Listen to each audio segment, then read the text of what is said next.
नमस्कार मंडळी, आज आहे रविवार आणि रविवारी मी खूप लेट उठली होती, त्यामुळे सगळी कामं ही लेटच होणार होती.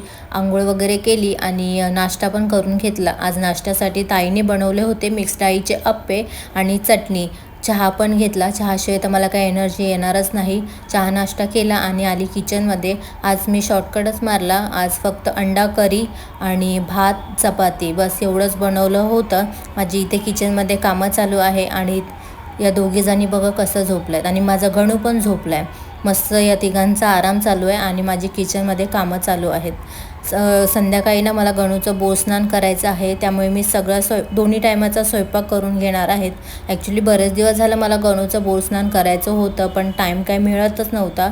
सो म्हटलं आज मी कसं पण करणारच आहे, त्यामुळे दोन्ही टायमाचा स्वयंपाक सगळी कामं उरकून घेतली आणि दुपारनंतर मी तयारी करणार होती बोरस्नानाची. तो व्लॉग पण तुम्ही नक्की बघा की मी कसं सजावट केली आहे आणि काय काय केलं आहे. भेटूया आपण नेक्स्ट व्लॉगमध्ये.